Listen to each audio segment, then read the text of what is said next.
बड़े मियां साहब के लिए एक और बड़ा रिलीफ। अल अजीजिया रेफरेंस में सजा के खिलाफ अपील मंजूर। इस्लामाबाद हाई कोर्ट ने बरी कर दिया। सजा कलअदम करार दे दी गई। लीगी रहनुमा और वकला ने कमरा अदालत में नवाज शरीफ को मुबारकबाद दी।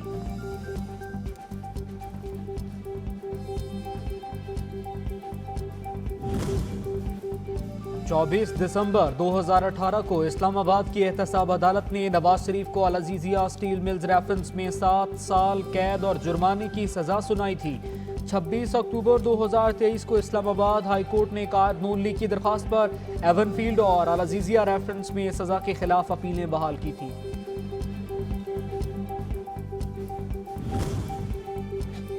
नवाज शरीफ की बरियत पर सरबसजूद हूँ। बड़े मियां साहब सिर्फ मेरे भाई नहीं, पूरी कौम के लीडर हैं। शहबाज शरीफ का इस्लामाबाद हाई कोर्ट के फैसले पर इजहार तशक्कुर। मरियम औरंगजेब ने ट्वीट में लिखा, जिसने मामला अल्लाह पर छोड़ा था वो सुरखरू हो गया। झूठे बेबुनियाद मुकदमात की हकीकत सामने आ गई। रहनुमा नून लीग मरियम औरंगजेब कहती हैं, नवाज शरीफ चौथी बार वजीर आजम बनेंगे। तरक्की का सफर वहीं से शुरू होगा जहां से रुका था।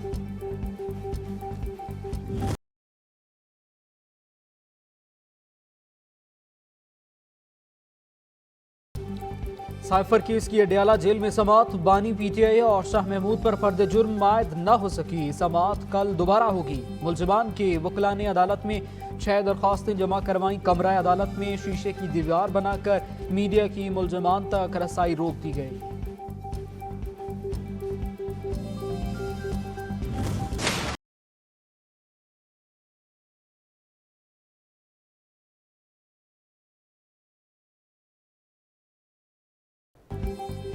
सुप्रीम कोर्ट में जुल्फकार अली भुट्टो फांसी केस में सदारती रेफरेंस की समाअत। 9 मुआविनीन मुकर्रर जनवरी तक मुलतवी कर दी। हुक्मनामे में कहा गया, रेफरेंस आखिरी बार 2012 में सुना गया। केस का कई बरसों तक इल्तवा बदकिस्मती है।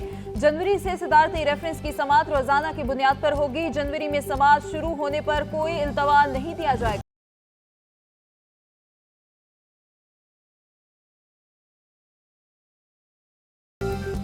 जस्टिस मंसूर अली शाह ने जुल्फिकार अली भुट्टो रेफरेंस की दोबारा समाअत पर सवालात उठा दिए। कहा, सुप्रीम कोर्ट के फैसला सुना देने के बाद केस को दोबारा कैसे देखा जा सकता है? मामला खत्म हो चुका, दोबारा नजरसानी दरख्वास्त नहीं सुनी जा सकती। फैसला अच्छा था या बुरा, कानून के मुताबिक इसे छेड़ नहीं सकते। कायदे अवाम शहीद जुल्फिकार अली भुट्टो ने रोटी, कपड़ा और मकान का नारा दिया था, और इस वक्त जो पाकिस्तान का मुआशी हालात है, जो पाकिस्तान में मुआशी मुश्किलात है, उसका हल कायदे अवाम शहीद जुल्फिकार अली भुट्टो का इस नारा में है। अवाम भुट्टो को बेगुनाह करार दे चुके हैं। अब बारी अदलिया की है, वो कायदे अवाम को बेकसूर करार दे और मुलव्विस अनासिर को सजा सुनाकर तारीख ही दुरुस्त कर दे। चेयरमैन पीपल्स पार्टी बिलावल भुट्टो कहते हैं, पीपल्स पार्टी का मुकाबला पुराने सियासतदानों नहीं बल्कि गुर्बत और महंगाई से है। अब वक्त आ गया है कि सियासत में नौजवानों को मौका दिया जाए। बिलावल भुट्टो एमक्यूएम से लड़ाई करके इस जंग में तो वजीर आजम नहीं बन सकते। मुस्तफा कमाल का चैलेंज। सीनियर डिप्टी कन्वीनर मुत्तहिदा कौमी मूवमेंट कहते हैं, शहर के अमन के लिए बड़ी कुर्बानियां दी हैं। किसी से लड़ना नहीं चाहते मगर लड़ना बहुत अच्छे तरीके से जानते हैं। अगर पीपल्स पार्टी की ऊपरी लीडरशिप इस कत्लो गारत में मुलव्विस नहीं तो नीचे के लोगों को रोकें। इस्तेहकाम पाकिस्तान पार्टी की सेंट्रल एग्जीक्यूटिव कमेटी का इजलास। इलेक्शन की हिकमत अमली, सीट एडजस्टमेंट और अवामी राब्ता मुहिम पर तबादला ख्याल। टिकटों की तकसीम पर भी मुशावरत की गई। कराची में पार्टी को मुनज़्ज़म करने की तैयारी। जिला गरबी, जनूबी और कुरंगी की तंजीमों का ऐलान कर दिया गया। पीटीआई के इंट्रा पार्टी इंतखाबात के खिलाफ दायर दरखास्तों पर इलेक्शन कमीशन में समाअत। वोटिंग की तफसीलात से मुतालिक रिपोर्ट। चीफ इलेक्शन कमिश्नर ने रिमार्क्स दिए कि पीटीआई ने 5 साल बाद जो इंट्रा पार्टी इलेक्शन करवाए वो हमारी नजर में दुरुस्त नहीं। अपनी गलतियां कमीशन के खाते में डालना किसी सूरत दुरुस्त नहीं। समाअत 14 दिसंबर तक मुलतवी। सवाल ये है कि जबकि हमारा हमेशा से वो निशान है और हमने इलेक्शन करा लिया है और कोई गलती नहीं की, साफ साफ इलेक्शन है, तो फिर क्यों छीना जाए हमसे? ये इन प्रिंसिपल बात कर रहे हैं हम।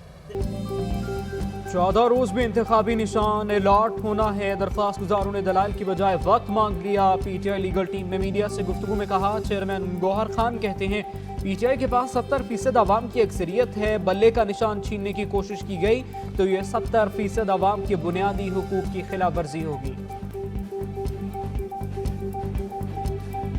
अब हम इनका मजीद ये झूठ बर्दाश्त नहीं करेंगे और इस सिलसिले में हमने ये फैसला किया है कि तमाम अदालती फोरम्स में जहां पे ये झूठ बोलते हैं कि अकबर बाबर मेंबर नहीं है, हम इलेक्शन कमीशन के फैसले और अदालतों के इस्लामाबाद हाई कोर्ट के फैसले वो उनके सामने रखेंगे कि ये कंटेम्प्ट ऑफ कोर्ट है।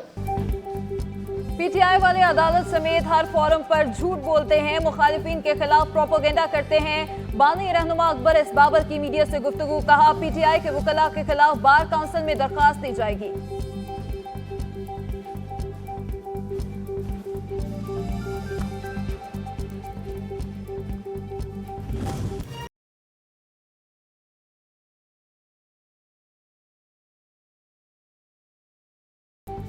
जस्टिस मुजाहिर अली अकबर नकवी के खिलाफ कार्रवाई का मामला। चीफ जस्टिस फाइज ईसा ने सुप्रीम जुडिशल काउंसिल का इजलास तलब कर लिया। जराये के मुताबिक इजलास सुप्रीम कोर्ट में होगा। जस्टिस मुजाहिर ने 2 शो कॉज नोटिस अदालत में चैलेंज कर रखे हैं।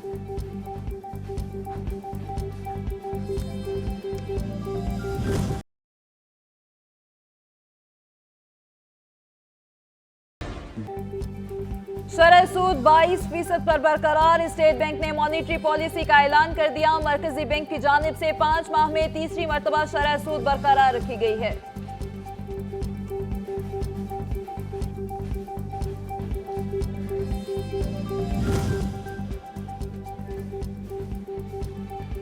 पाकिस्तान स्टॉक एक्सचेंज में कारोबार का मुस्बत रुझान। 100 इंडेक्स में 414 पॉइंट्स का इजाफा। कारोबार के इख्तिताम पर मार्केट 66,426 पॉइंट्स पर बंद।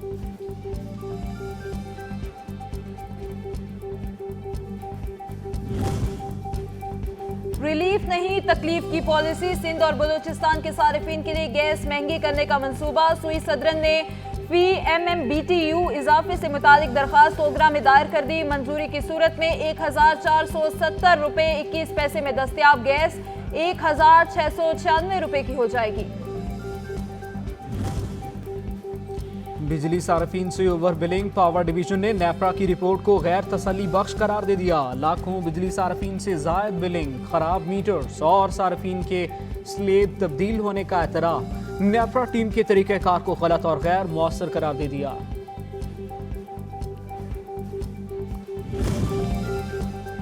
सऊदी कंपनी आरामको ने Pakistani gas and oil company के 40% शेयर्स खरीद लिए। सऊदी अरब में मुआहिदे पर दस्तखत हो गए।